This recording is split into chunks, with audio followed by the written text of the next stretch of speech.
1997 sampai 1998, Indonesia berada dalam pusaran krisis keuangan yang mengguncang seluruh negeri. Situasi tersebut menimbulkan gerakan masif untuk menumpangkan tahta Soeharto. Ribuan mahasiswa menggelar aksi demonstrasi dan mengatakan bahwa Soeharto bertanggung jawab atas semua ini. Mereka melakukan crimes against humanity.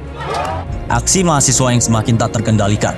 Mereka benar-benar mendesak bahwa Presiden Soeharto harus mengundurkan dirinya. Dan setelah 32 tahun berkuasa, Presiden Soeharto pada akhirnya mengundurkan dirinya pada 21 Mei 1998. Dan sekarang, bagaimana semua ini bermula? There's no hope for justice unless you have wealth and power. He was a crook as a leader.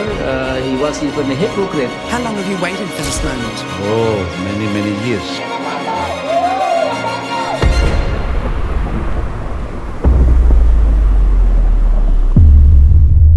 Kisah ini dimulai setelah peristiwa pembunuhan para jenderal TNI Angkatan Darat yang dikenal dengan Gerakan 30 September. Pada 1 Oktober 1965, Soeharto pun berhasil mengambil alih situasi. Soeharto kemudian mengatakan bahwa pembunuhan tersebut dilakukan oleh Partai Komunis Indonesia. And this coup basically said that the origins of the coup were conflicts inside the military, rather than, as the military said, it was plotted by the communists, which then justified the extermination of the Communist Party and the massacres of hundreds of thousands of people. Beberapa hari setelah itu, muncullah berita-berita di surat kabar yang mengatakan bahwa PKI dalang dari semua ini. Kampanye pembersihan PKI pun mulai dilakukan di seluruh Indonesia. Frame the story of U.S. relations with Indonesia as one in which the U.S. is an active participant and accomplice in what the CIA called one of the great massacres of modern history. Para petinggi PKI pun ditangkap dan kemudian dihukum mati, seperti DN Aidit ditembak pada tahun 1965, Letkol Untung dieksekusi mati pada tahun 1966, Syam Kamaruzam pada tahun 1968. Kebencian terhadap komunis semakin dikobarkan oleh Angkatan Darat, sehingga banyak penduduk Indonesia yang ikut serta dalam pembantaian ini. The accepted range for the number of people killed after the coup in 65 is between 500,000 and 1 million. You can see that the range is quite wide. Di sisi lain, Kedutaan Besar Amerika Serikat di Jakarta turut campur tangan dengan menyediakan daftar 5.000 orang yang harus ditangkap. Wakil Kepala CIA di Jakarta mengatakan bahwa mereka telah memperoleh laporan yang jelas mengenai siapa-siapa saja yang harus ditangkap. Dan kemudian, Amerika Serikat pun mendanai langsung dalam kampanye pembersihan ini. U.S. Embassy officials had helped to create lists of PKI party members and leaders. Menurut Brad Simpson, yaitu sejarawan di Princeton University, Amerika Serikat terlibat secara langsung dalam menyediakan bantuan kepada militer Indonesia saat menjalankan kampanye ini. Selain itu, senjata ringan juga disediakan untuk mempersenjatai pemuda muslim dan kaum nasionalis di Jawa Tengah. 14 Oktober 1965, Marshall Green mengatakan segala sesuatu yang kita lakukan bagi Angkatan Darat akan bersifat hati-hati atau rahasia. Sejarawan John Rosa juga mengatakan bahwa Angkatan Darat memerlukan peralatan komunikasi untuk mengatur gerakan melawan Partai Komunis Indonesia. Robert J. Martins, mantan anggota politik Kedutaan Amerika, mengatakan mereka mungkin telah membunuh banyak orang dan aku mungkin memiliki banyak darah di tanganku, tapi itu semua bukan hal yang buruk. Marshall Green kemudian mendatangi Soeharto dan mengatakan simpatinya atas duka yang dialami oleh Indonesia. Dia juga mengagumi apa yang telah dilakukan oleh militer untuk melawan komunis. Departemen Luar Negeri Amerika Serikat juga mengatakan tidak ada yang peduli selama mereka adalah komunis, mereka harus dibantai. Tidak ada yang merasa perlu untuk mengambil langkah apapun terkait hal tersebut. Dalam pembantaian ini, tidak semua korban merupakan anggota PKI. Dalam kasus lain juga, orang-orang yang hanya dituduh atau diduga sebagai komunis juga ikut dibantai.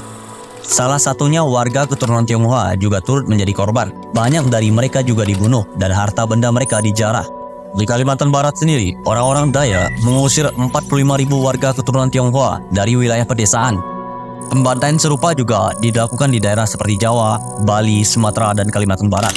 Tidak ada yang tahu pasti jumlah korban dalam pembantaian ini. Menurut informasi dari Angkatan Bersenjata, mereka memperkirakan jumlah korban mencapai 1 juta orang. Benedict Anderson juga berpendapat pada tahun 1966. Anderson memperkirakan jumlah korban mencapai mulai dari 1 juta orang. Akhir dari konflik ini pun dimenangkan oleh pihak militer. Tindakan Soekarno untuk menyimbangkan nasionalis, agama, dan komunis melalui Nasakom tidak membuahkan hasil sama sekali. Pada Maret 1966, Super Semar pun dikeluarkan, sehingga kekuasaan Soekarno dialihkan kepada Soeharto dengan tujuan melakukan apa saja untuk memulihkan keamanan. Dan pada tanggal 7 sampai 12 Maret 1967, PRS mengadakan sidang istimewa dan berdasarkan hasil rapat tersebut secara resmi, kekuasaan Soekarno pun berakhir dan digantikan oleh Soeharto. Appoint Major General Soeharto. Setelah pemberontakan G30S berhasil diatasi oleh pihak militer, Jenderal Soeharto pada akhirnya menggantikan Soekarno menjadi presiden. Soeharto pun kemudian menyusun rencana untuk menstabilkan ekonomi negara yang mengalami kejatuhan pada masa pemerintahan Soekarno. Salah satu kebijakannya yang terkenal yaitu Paket Oktober 1966 yang terdiri dari 4 kebijakan. Itu punya prinsip untuk bisa membangun negara ini, termasuk membangun ekonomi, maka diperlukan adanya stabilitas. Nah, stabilitas itu antara lain tidak boleh terjadi gejolak politik, tidak boleh terjadi gejolak apapun, untuk bisa membuat agar supaya bangsa ini bisa membangun, fokus membangun, dan itu bisa terjadi. Nah, dalam angka stabilitas itu, maka diperlukanlah tindakan yang kita sekarang sebutnya itu sebagai otoritarian. Yang pertama adalah kebijakan The Control. Kebijakan The Control merupakan upaya pemerintahan Orde Baru untuk memberikan lebih banyak kebebasan kepada bisnis dan investasi. Pemerintahan Orde Baru juga mengeluarkan undang-undang yang membantu mengatur investasi baik dari dalam negeri maupun luar negeri. Yang kedua adalah kebijakan disiplin fiskal dan anggaran berimbang.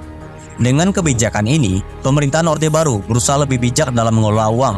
Contoh, mereka membatasi proyek yang menghabiskan banyak uang dan mengurangi subsidi sehingga uang negara lebih teratur.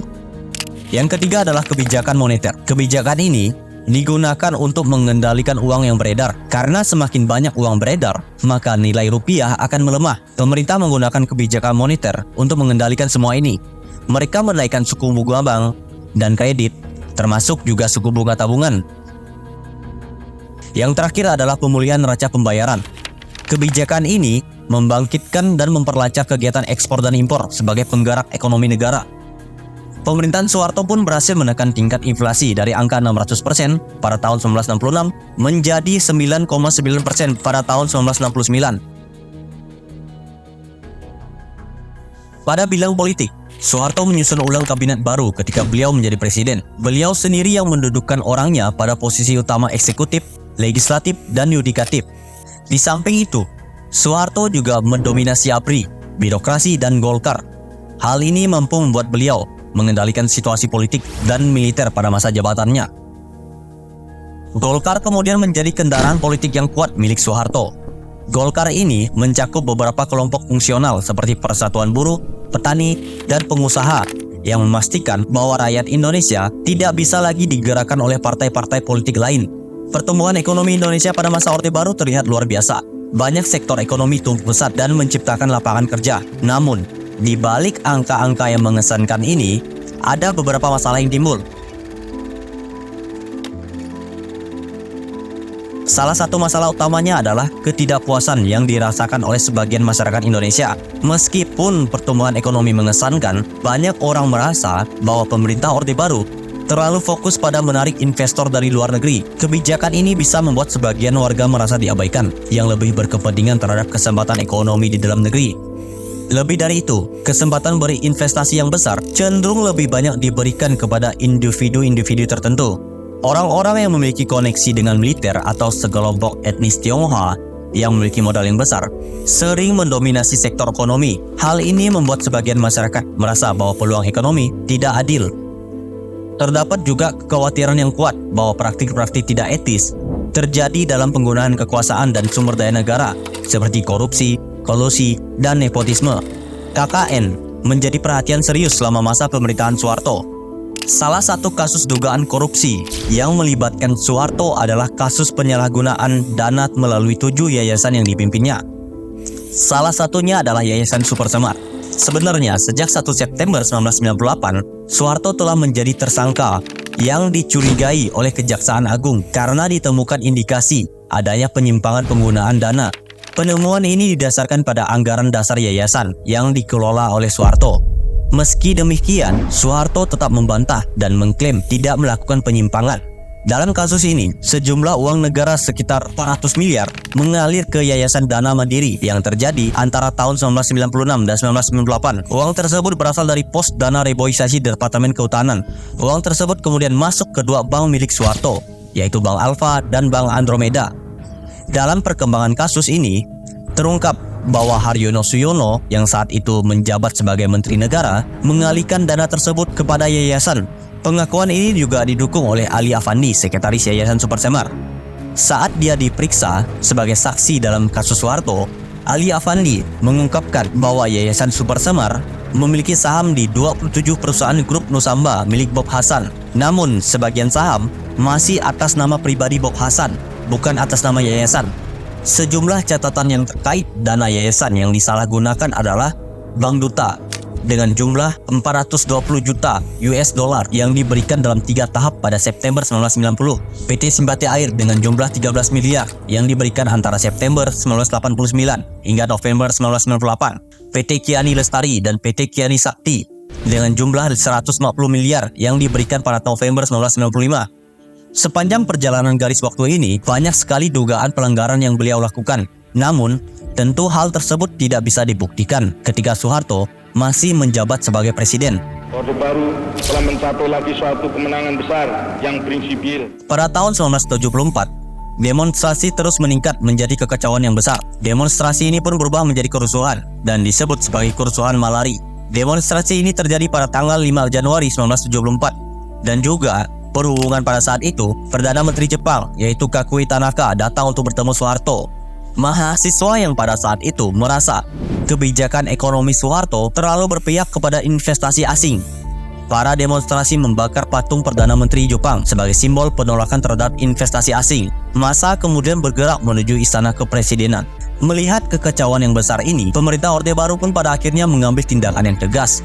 Pemerintah Orde Baru pada saat itu khawatir jika suatu saat terdapat perlawanan yang lebih besar daripada ini. Pemerintah kemudian membuat kebijakan-kebijakan baru yang gunanya membatasi aksi masyarakat. Contoh, 12 kantor surat kabar ditutup dan para jurnalis ditahan tanpa persidangan. Tujuannya adalah supaya pemerintah dapat melakukan seleksi sendiri terhadap media. Semua ketidakpuasan yang disampaikan di publik akan dihilangkan. Pada tahun 1980-an, Soeharto berada pada puncak kekuasaan sebagai Presiden Indonesia. Pemilihan umum pada masa itu seringkali dimenangkan secara mudah oleh Soeharto dan partainya yaitu Golkar. Kekuasaan politiknya sangat kuat dan ia berhasil menjaga kendali atas berbagai aspek kehidupan politik dan pemerintahan. Soeharto juga berhasil meredam pengaruh militer agar tidak memiliki kekuasaan yang berlebihan. Ia melakukan pengendalian yang ketat terhadap militer dan menghadirkan kendali sipil yang kuat dalam pemerintahan. Partai-partai politik dan pegawai negeri juga menjadi pasif dan kurang berdaya. Namun, dalam suasana politik yang terkendali ini, muncul juga gerakan perlawanan dan bermusyawarah melalui jalur Islam. Kebangkitan kesadaran kalangan muda Islam menjadi alternatif untuk menyuarakan keluhan terhadap pemerintahan yang dianggap otoriter. Masjid-masjid menjadi tempat untuk berdiskusi dan mengungkapkan keluhan tentang kebijakan pemerintah. Di sisi lain, meskipun pemerintahan Soeharto memiliki kendali yang kuat atas kekuasaan pada era Orde Baru, ada kelompok oposisi yang tidak setuju dengan rejim otoriter tersebut. Bersamaan dengan itu, pemerintah Orde Baru juga khawatir tentang meningkatnya tingkat kejahatan di Indonesia. Dan dari situasi ini, muncullah yang biasa disebut sebagai penembak misterius. Lagi suatu kemenangan besar yang prinsipil, Orde Baru pasti mencapai tujuan cita-citanya. Penembak misterius atau yang sering disingkat dengan Petrus. Orang-orang yang menjadi korban Petrus biasanya akan dibiarkan tergeletak di tengah jalan atau di bawah jembatan. Selain dibiarkan tergeletak, beberapa korban lain justru disembunyikan dan hingga kini tidak diketahui nasibnya.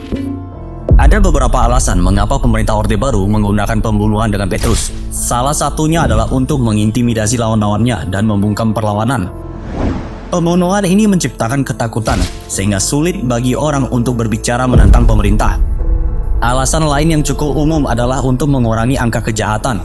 Pemerintah Orde Baru mengklaim bahwa pembunuhan dengan Petrus digunakan untuk memberantas kejahatan yang memang pada saat itu meningkat pada tahun 1980-an. Jumlah korban yang tepat tidak diketahui secara pasti, namun diperkirakan lebih dari 500 orang yang tewas. Ada lagi yang namanya Basuki, aktivis KNPI.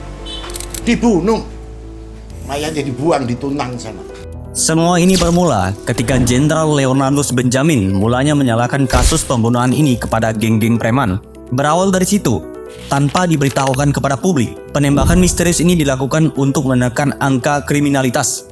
Operasi ini direncanakan dilakukan bulan Maret 1983 oleh Letkol Hasbi. Namun, setelah berita tersebut tersebar, beberapa penjahat menyerahkan diri.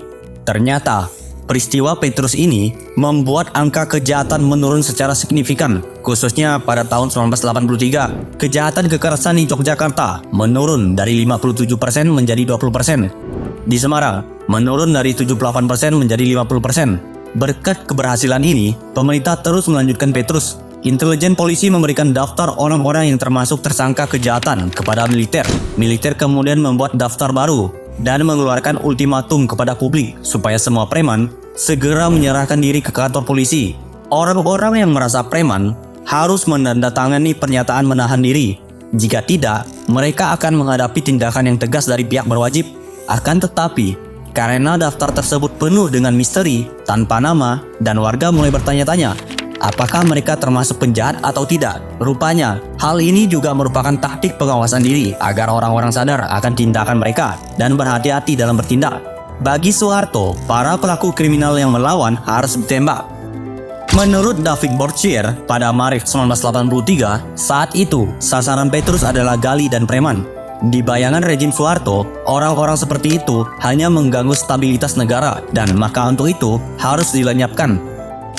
Masalah Petrus memang menjadi berita hangat pada saat itu. Ada yang pro dan ada yang kontra, entah itu dari kalangan hukum, politisi, sampai pemegang kekuasaan. Antek-antek Soeharto dari Amir Mahmud, Menteri Dalam Negeri, Ali Murtopo, sebagai Wakil Ketua DPA, tidak ada satu orang pun yang berusaha untuk mencegah. Contohnya adalah Amir Mahmud. Beliau setuju dengan adanya penembak misterius demi menumpas kejahatan supaya memberikan rasa aman kepada rakyat. Di sisi lain, Adnan Boyong Nasution, dia mengatakan, sekalipun mereka penjahat, mereka harus diadili terlebih dahulu karena ini adalah negara hukum. Jika cara pemberantasannya dilakukan seperti itu, lebih baik lembaga peradilan dibubarkan saja. Saya berani jamin 99% yang dibunuh oleh Soeharto tidak sedang melakukan kejahatan. Menurut Yosef Adi Prasetyo, dia mengatakan jumlah korban dari peristiwa penembakan misterius pada tahun 1982 sampai 1985 mencapai 10.000 orang. Data tersebut ia kutip dari penelitian David Borchier. Menurut Thomas Lindbeck dan Frank Colombin, mereka mengatakan diberi izin oleh penguasa menggunakan tentara dan polisi serta menciptakan citra di masyarakat seolah-olah sasaran layak untuk dihilangkan. Petrus menjadi simbol kekerasan yang sangat mengerikan pada masa itu, seperti tindakan kekerasan yang beruntung di Timor Leste, kemudian Aceh, dan termasuk pembantaian umat muslim di Tanjung Priok. Dan setelah terjadi berbagai perbedaan pendapat dan tekanan dari komunitas internasional, operasi ini pun pada akhirnya dihentikan pada tahun 1985.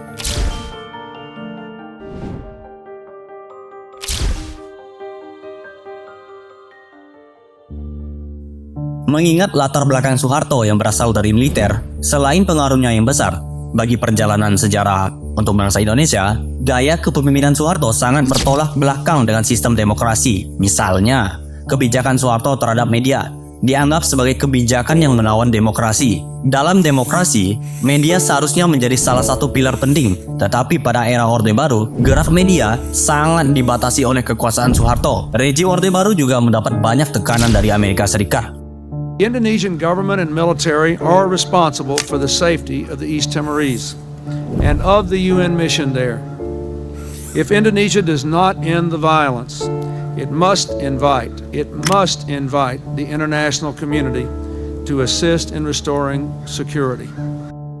Misalnya, pada Juni 1993, Amerika Serikat melancarkan tekanan diplomatik dengan memberikan ancaman kepada Indonesia akan pencabutan fasilitas GSP, yaitu fasilitas yang diberikan untuk meringankan beban pajak ekspor ke Indonesia ke Amerika Serikat. Hal ini dilakukan karena adanya peristiwa pelanggaran HAM yang dilakukan oleh pemerintah Indonesia.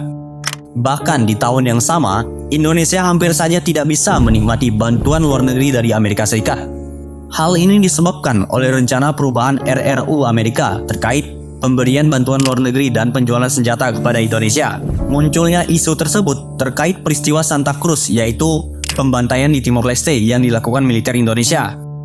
Meskipun desakan dari para senator untuk melakukan perubahan RRU ini gagal dan tidak berhasil, namun hal tersebut cukup membuat Indonesia merasa cemas karena bantuan luar negeri yang diberikan oleh Amerika Serikat cukup berarti bagi Indonesia. Selain mendapatkan tekanan dari pemerintah Amerika Serikat, di era akhir tahun 1990-an, Indonesia mengalami krisis ekonomi yang luar biasa. Dan saat itu, Indonesia membutuhkan suntikan dana dari lembaga keuangan internasional seperti IMF. Berbagai tekanan ini menegaskan bahwa ketika banyak negara menganggap suatu aturan atau nilai sebagai sesuatu yang penting, suka atau tidak suka, maka harus diikuti aturan atau nilai tersebut. Hal serupa juga berlaku kepada Indonesia, di mana negara Indonesia merasakan tekanan untuk mematuhi aturan yang telah disetujui oleh negara-negara di seluruh dunia. Headline: The East Asian economic miracle was no more. 2 Juli 1997, krisis keuangan melanda di Asia. 20 years ago, the Asian financial crisis hit, exposing the weakness of so-called Asian tigers. The headline: The East Asian economic miracle was no more. Peristiwa ini dimulai ketika pemerintah Thailand yang pada saat itu memiliki utang luar negeri yang besar dan ingin mengembangkan mata uang baht. Kebijakan ini bertujuan untuk merangsang pendapatan ekspor, namun ternyata tidak membuahkan hasil. Dampak langsungnya terasa bagi negara-negara Asia lainnya. Para investor asing yang sejak tahun 1997 telah mengalirkan investasinya ke Asia. Pada akhirnya, mulai kehilangan kepercayaan dalam pasar-pasar Asia. Akibatnya, mereka segera menarik kembali modal-modal dan aset yang telah mereka investasikan. Dan Indonesia menjadi salah satu negara Asia yang terpukul hebat akibat krisis moneter ini. Wave of currency devaluation swept across Asia, Indonesia, and the Philippines, South Korea, Hong Kong, and China. Mengingat Indonesia sedang mengalami krisis politik, pada bulan Agustus 1997 terjadilah depresi yang signifikan terhadap mata uang rupiah, ditambah dengan banyaknya perusahaan swasta yang melakukan pinjaman luar negeri dalam jangka pendek menjadi sebuah bom waktu yang dalam waktu dekat akan meledak. Karena nilai uang rupiah yang semakin menurun, banyak perusahaan di Indonesia bersaing untuk membeli dolar. Hal ini membuat nilai uang rupiah semakin tertekan. Akibatnya, perusahaan-perusahaan, termasuk bank, pasti akan mengalami kerugian yang besar. Karena tidak bisa mengatasi krisis ini, pemerintah Orde Baru meminta bantuan keuangan dari Dana Moneter Internasional, yaitu IMF. Setelah IMF datang ke Indonesia, mereka memberikan uang sebesar 43 miliar USD dengan tujuan untuk mengembalikan kepercayaan pada uang rupiah di pasar. Meskipun bantuan ini diberikan, masyarakat merasa bahwa respon pemerintah terhadap krisis ini masih belum memadai dan tidak bisa mengakar pada akar permasalahan ekonomi.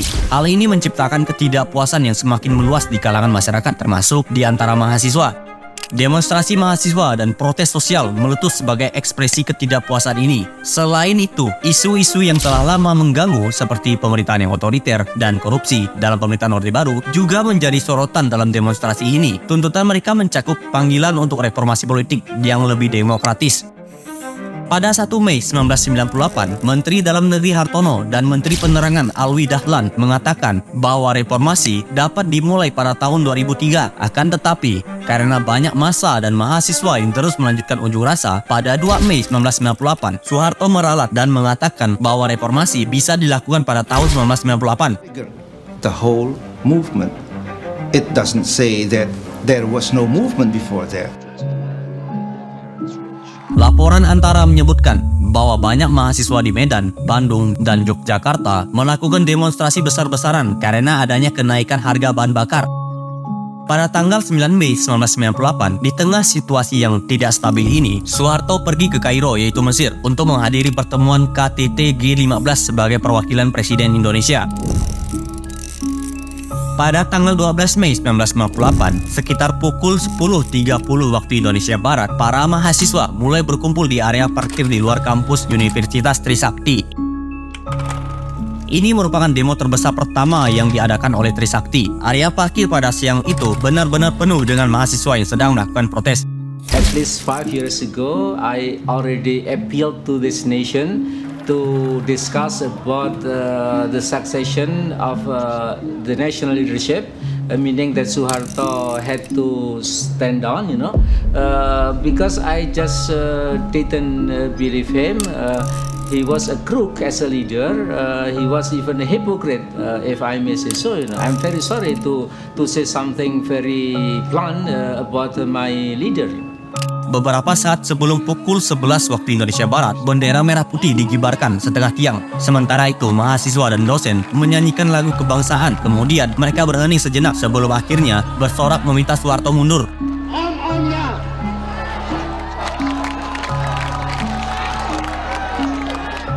Tiga wakil dari Universitas Trisakti sedang melakukan perundingan dengan aparat keamanan. Mereka meminta izin kepada polisi agar diperbolehkan berjalan ke gedung wakil rakyat sejauh 5 km. Namun, permintaan mereka ditolak. Bapak-bapak pada keamanan, mohon supaya kami dikawal saja. Mahasiswa merasa kecewa dan akhirnya duduk sambil terus berdemonstrasi di jalanan. Julianto menyampaikan penyesalannya karena rencana pertemuan dengan wakil rakyat tidak bisa terlaksanakan. Meski hujan deras, mahasiswa tetap melakukan orasi dan mengeluarkan pernyataan protes. Students were so spontaneous. I did not expect that type of acceptance of welcoming me, and so it was a very new experience. I mean, it was for me an fascinating big experience which I did not expect. Pukul 12.30 waktu Indonesia Barat, sekitar 6.000 mahasiswa mulai bergerak ke jalan raya di sekitar kampus. Namun, suasana tegang kembali muncul. Pada pukul 16.30 waktu Indonesia Barat, seorang lelaki berteriak di tengah kerumunan mahasiswa meminta mereka menghentikan protes. What sort of changes do you want? Do you want a new president, for instance? Me, frankly, yeah. Yeah, I think my friend all here want to new president, okay? Mahasiswa menduga bahwa lelaki tersebut adalah intelijen polisi yang menyusup di tengah mereka. Mereka mengejar dan menghakiminya saat ia mencoba melarikan diri ke arah polisi. Baru setelahnya terungkap bahwa lelaki itu adalah seorang mantan mahasiswa Trisakti. Polisi dan militer tidak mengklaim bahwa mahasiswa tersebut adalah bagian dari mereka. Ketegangan pun muncul kembali. Namun, Ari Gunarsa dan Julianto mengingatkan rekan-rekan mereka untuk tetap tenang dan kembali ke kampus. Seorang letkol polisi menghentikan perundingan. Mahasiswa diberi waktu 15 menit untuk meninggalkan jalan raya. Sekitar 100 mahasiswa menolak dan tetap berdiri di depan para polisi. Julianto mengatakan bahwa 3 atau 4 polisi mencoba memaksa mereka mundur, tetapi mahasiswa tak bersikeras meskipun tidak melewati garis batas mereka sendiri.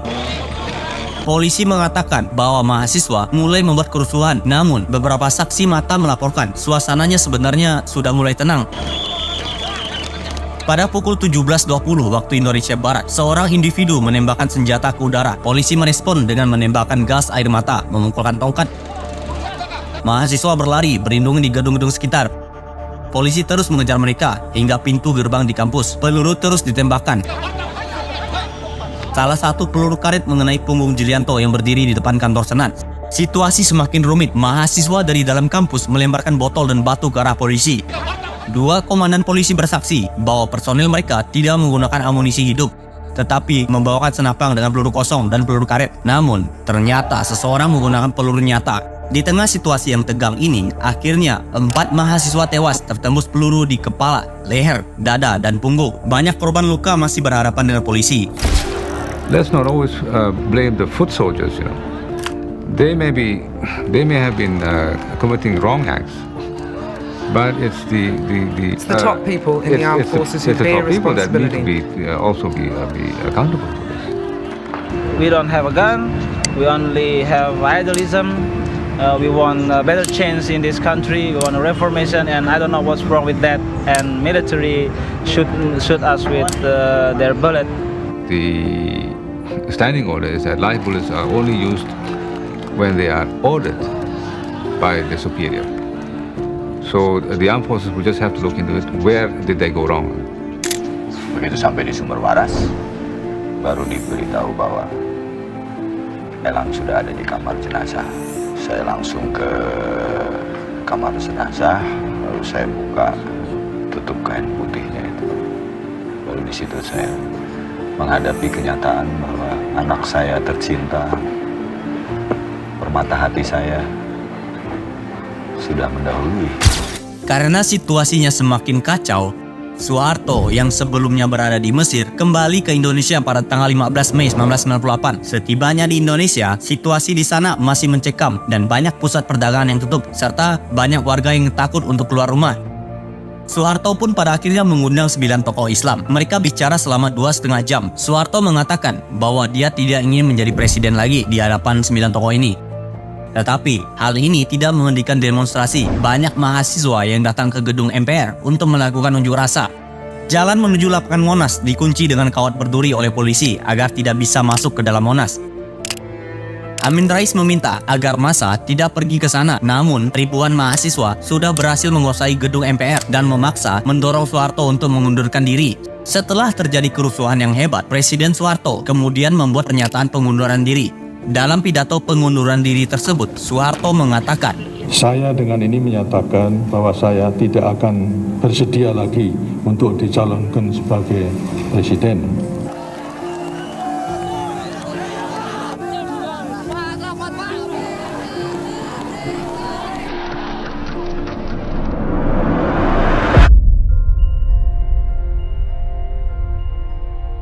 Setelah Soeharto mundur, yaitu pada tanggal 21 Mei 1998, posisi Presiden Indonesia diambil alih oleh B.J. Habibie.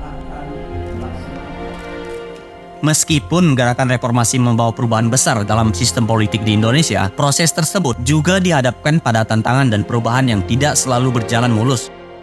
Jatuhnya Soeharto adalah peristiwa yang kompleks dengan banyak penyebab dan konsekuensi. Perjalanan setelah ini semuanya tidaklah mulus. Indonesia masih dihadapkan berbagai tantangan, termasuk mengatasi korupsi yang masih merajalela, kesenjangan sosial ekonomi yang lebar, dan tantangan global yang semakin kompleks. Dan sebagai penutupnya, bagaimana pendapat kalian tentang ini?